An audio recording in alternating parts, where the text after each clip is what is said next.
Дорогие друзья, мы снова в эфире, причем в самом настоящем. В процессе исследования темы имени Бога нам пришлось коснуться темы шестоднева и выяснить, что же собой представляет этот загадочный эфир, откуда он берется и с чем его едят. Нам предстоит шаг за шагом проследить за действиями Бога, выяснить, что и каким образом Творец созидает в каждый день творения. Об устройстве земного мира нам нужно иметь такое же ясное представление, как и о небесной реальности.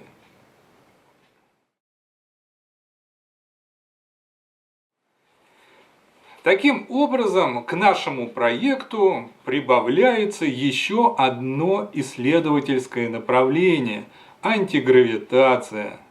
Итого получается два крыла. Каждое из них направлено к практическому результату. Во-первых, изучение принципов священнодействия Мельхиседека ведет к раскрытию новозаветной мистики, к пониманию принципов взаимодействия человека с духовными силами. Священнодействие осуществляется посредством слова. Во-вторых, изучение принципов устройства времени. Оно ведет к раскрытию истинного устройства земной Вселенной, к пониманию истинной физики, что и позволяет на практике создать устройство, основанное на безопорном принципе движения. Или же перемещаться вообще только словом, посредством силы животворящего креста. В любом случае, нам нужно понимать внутренние принципы устройства творения. Чтобы познать Бога, нужно вместить в наш соборный ум то, что Он создал, дело Его рук. Поэтому теперь у нас два флагманских крейсера, так сказать. Один крейсер – это истинное богословие, другой – это истинная физика.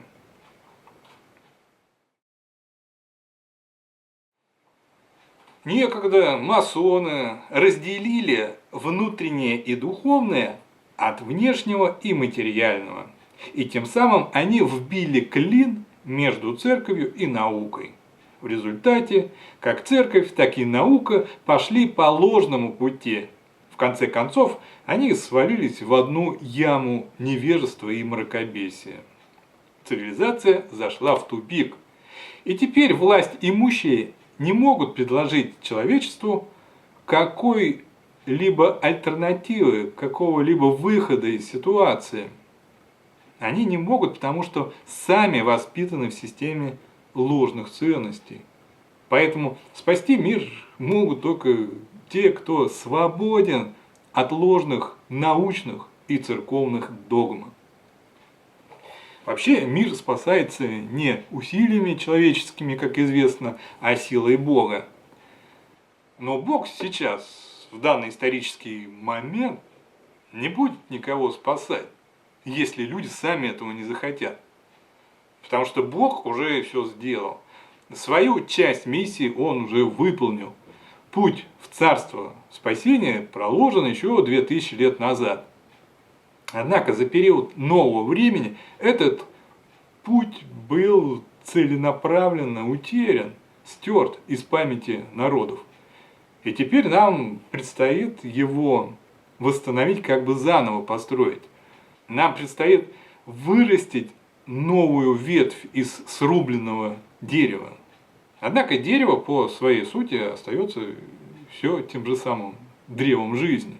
Спасение мира все так же осуществляется через приобщение человечества к энергии божественного света, то есть через Евхаристию.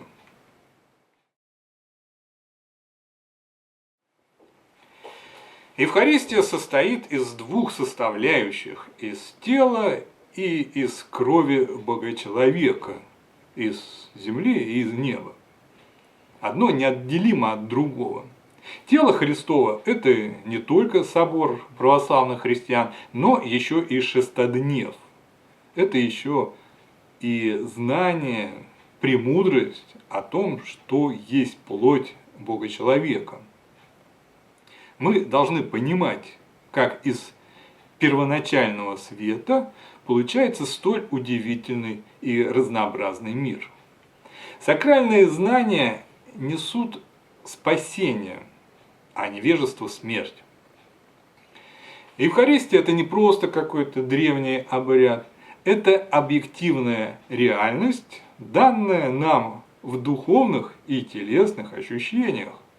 Евхаристия – это наше все, это энергия всего сотворенного бытия, собирающаяся в целое и поднимающаяся от человека к Богу. Здесь вся сила. Здесь и истинное богословие, и истинная физика. Все строится на одном принципе. Истинное устройство мира основано на диаметрально противоположном принципе, на благодарении, что в переводе и обозначает слово Евхаристия. Благодарение – это когда человек за все благодарит Бога, и более великой силы на свете просто не существует. Эта сила не только духовная, но и физическая. Благодарение лежит в основе реального мироустройства, как духовного, так и материального. Благодарение – это движение от себя, от мира, от всего творения к Богу. Это главный вектор силы, лежащий в основе устройства Вселенной. Это базовый закон, лежащий также в основе всех физических законов.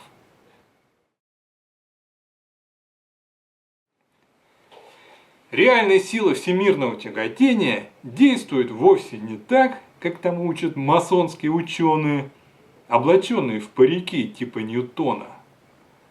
Парик вообще-то это символ лжи, символ чепухи, символ подделки, символ искусственного, ненастоящего правосудия и, соответственно, символ ложной науки.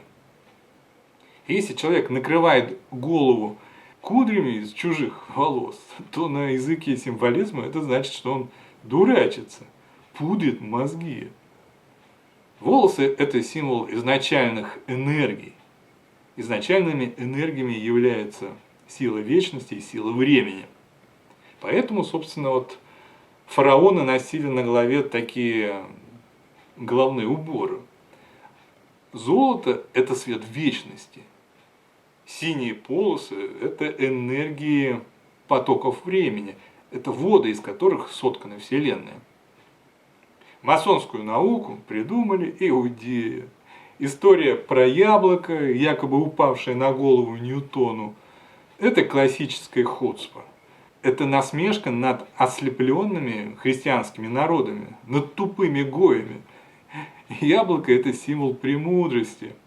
Упавшее яблоко символизирует перевернутую систему знаний.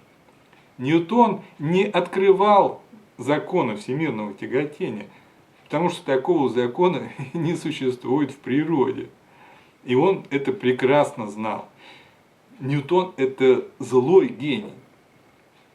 Он придумал нечто другое. В 17 столетии христианское богословие достигло определенного совершенства.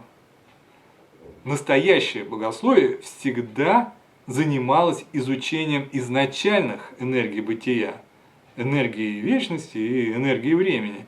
Именно на этих силах строится в том числе и человеческое мышление. Та система, что генерирует наши мысли. То есть думаем мы посредством энергии времени, энергии веков, энергии памяти и знаний. Поэтому, если исказить научную картину мира, то человечество проваливается в выдуманный мир. Эту идею иудеи вынашивали несколько веков. И потом на базе британской монархии смогли ее осуществить. Так вот, гениальность Ньютона заключается в том, что он смог создать новую физику, основанную на отзеркаленных принципах, учитывающую реалии только видимого мира и совершенно игнорирующую остальные сферы творения, 3 остальных предстоящих этажа, из которых, собственно, и рождается видимый мир. В 17 столетии человечество было еще христианским и продолжало мыслить целостными категориями.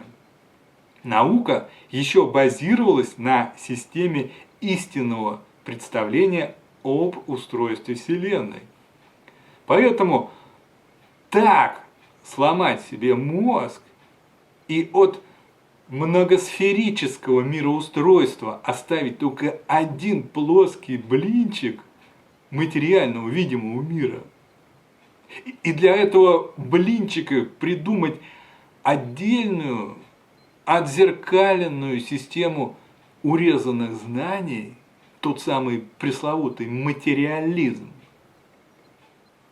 Это действительно надо быть гением. И вот с тех пор истинные знания находятся в руках иудейско-масонских группировок. Головы же остального непосвященного человечества, так называемых гоев, все это время забивались откровенной, модифицированной тухлятиной, псевдонаучной помойкой. Потому что реальная сила всемирного тяготения действует прямо наоборот. Она направлена вверх. И реальная премудрость, что, собственно, и символизирует яблоко, поднимает не только дух человека, но и его тело.